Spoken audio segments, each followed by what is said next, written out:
my goodness gracious. All right. This is the game reaction between the Philadelphia 76ers and the Golden State Warriors. The final score is 139 to 105. Now listen, y'all. I gotta start it off with this player right here. Player of the game, Steph Curry, 30 points, 11 of 15 from the field, 8 of 8 from three, 6 rebounds, and 10 assists. This is what I'm gonna say, man.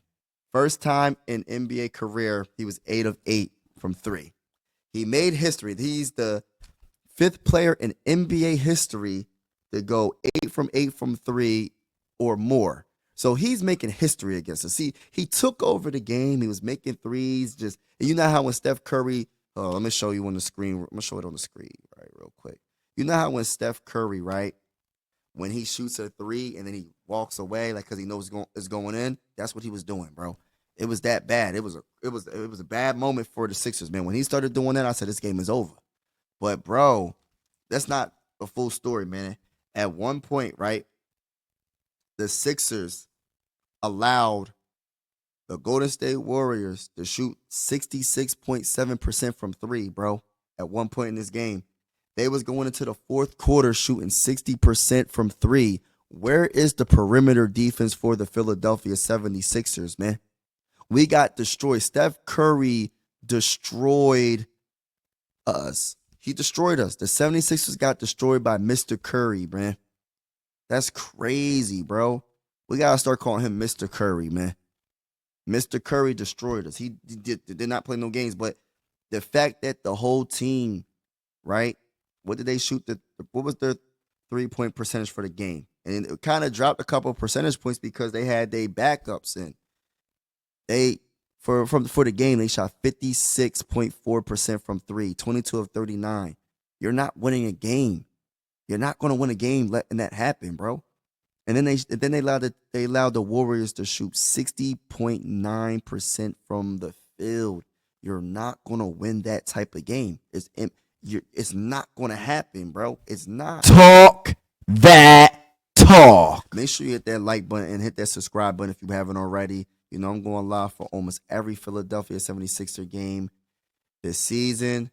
We're going to do news, rumors, everything Philly on this channel, Sixers, and possibly the Phillies. But everything Sixers for the most part. It's mostly going to be just Sixers. But Steph Curry is the greatest three-point shooter of all time. You know what I mean? I have never seen a performance like that. And the way he did it was just so easy. It was like every time he shot the ball, it seemed like the net just got wider.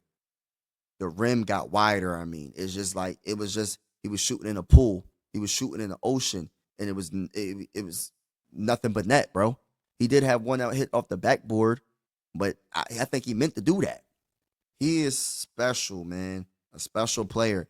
But when you allow the rest of the team, including him, to shoot that high percentage from three, you're not winning.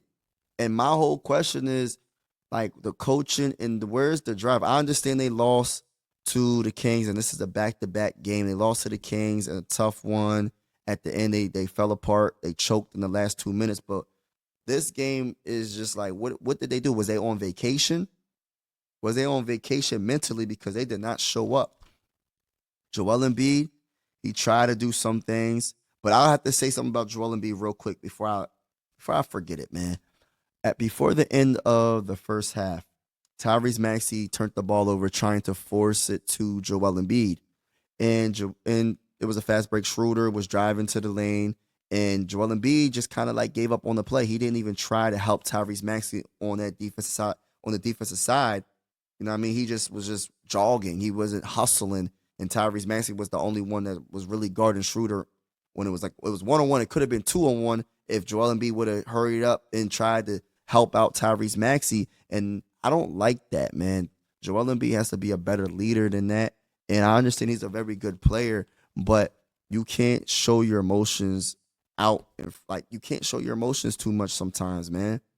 I know he turned the ball over, but you turn the ball over too a lot. So, I mean, it's like, come on, man. Teamwork make the dream work, and that's not teamwork right there. And I understand Joel Embiid had a solid game when it comes to the points and with the rebounds. He had a double-double, 28 points and 14 rebounds. But what does it all matter when you get beat down like this? None of that stuff matters. We're trying to win championships. I don't care about stats. Stats don't mean nothing if you're not winning. And the Sixers just did not like at one point, like the Warriors were literally shooting 56.5% from the field. It's just like you're not stopping them at all. You're not stopping them when it comes to paint points. At one point, it was like 38 paint points to 14 points in the paint for the Sixers. Golden State Warriors dominated inside and outside, so there's no way you're going to win this game. This was, and let me say this right now, man. I said this early in the live stream, but I feel like Kyle Lowry, Reggie Jackson, and Eric Gordon is pretty much cardio workout for them. They're not bringing enough production to be getting minutes on this team all like that. I'm not trying to be mean. I'm not trying to hate. I'm trying to win a championship, and they're not the best for the team. The Sixers' biggest issue right now is we don't have a point guard that can run the point or like for good high minutes and be productive. Because Tyrese Maxey, he's more of a two, bro. He's more of a two. He can facilitate the ball a little bit, but his natural position is the two position. I don't know who is going to be available by the trade deadline, but this is one of our biggest needs, right? One of our biggest needs is a point guard, bro.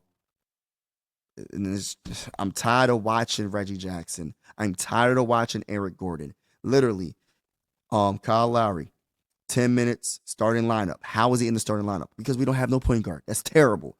2 points, bro. 2 points, bro. Took 2 shots. Who else? When it comes to Reggie Jackson, 8 minutes, 2 points. Really? 1 assist, 1 rebound. Eric Gordon, 14 minutes. You're telling me what do you got? 3 points? See, that's not productive enough, man. They shouldn't even get that many minutes, bro. It's embarrassing. They would not have these many. They would not have these many minutes if they was on another team. Then when you talk about Paul George, 19 points wasn't productive enough. I don't care about the numbers. Tyrese Maxey struggled. Let me get to Tyrese Maxey real quick. 14 points, 6 assists, 3 rebounds, 2 blocks, 4 steals. He did have 3 turnovers. But let me say this about Tyrese. Some of the times that he would drive to the lane, he was missing layups. But a lot of the time when he misses the layup, he gets smacked on the arm and they do not call it. I don't understand why the referees or their whistles are just quiet when it comes to Tyrese. I don't understand it.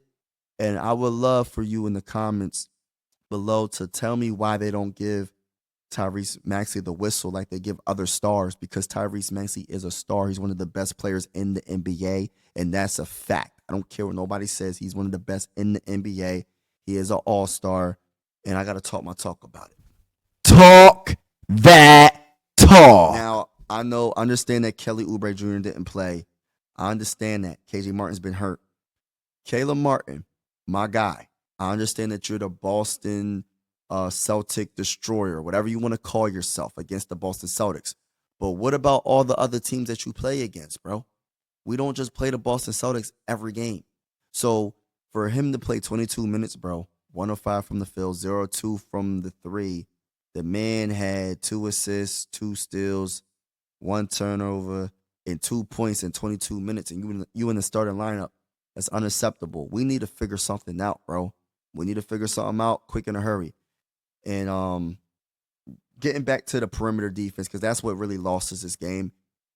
Something has to give. We cannot win a championship when you allow a team to shoot that higher percentage from 3. And then on top of that, get into the Sixers threes. The first quarter, they were 0 of 7 from 3. They didn't make 1 3. They shot it 7 times, missed all 7 times. For the game, they shot 29% from 3. They were 9 of 31. Now, compare that to the Warriors, right? They were 22 of 39. They shot more threes, 8 more threes than us, and they shot a higher percentage. I know they got Steph Curry, so it is what it is. I know. But I'm just saying, bro. And then on top of that, when you talk about Let's get to Yabi real quick. Yabi had an okay game. He's a bench player, but he hustled. He was the only one that played hard, in my opinion. Him and Joel Embiid, for the most part. They played the hardest, in my opinion. But we need everybody to jump on deck and ball out, man. This was a tough loss. This was a tough play-by-play. I'm going to keep it real with you. The greatest shooter of all time definitely did his thing, but we could have did something. We could have slowed him down some way, somehow. I don't know what we're going to do. We play the Nets next, and we should win this game. We better win this game. Now we're 13, I believe 19 now, and we don't got time to keep losing these games. We got our big three.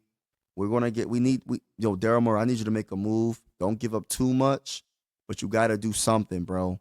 We need a point guard, and we don't want Caleb Martin being in our starting lineup. I don't know if Kelly's going to replace him, but we need to replace him with probably Kelly and give me a point guard, bro. I need a point guard, a facilitator, please. Daryl Morey, I don't know what you're going to do. I put out a couple of videos ago about my guy Malcolm Brogdon. He's injury prone, probably not the best like he used to be, but I like him still.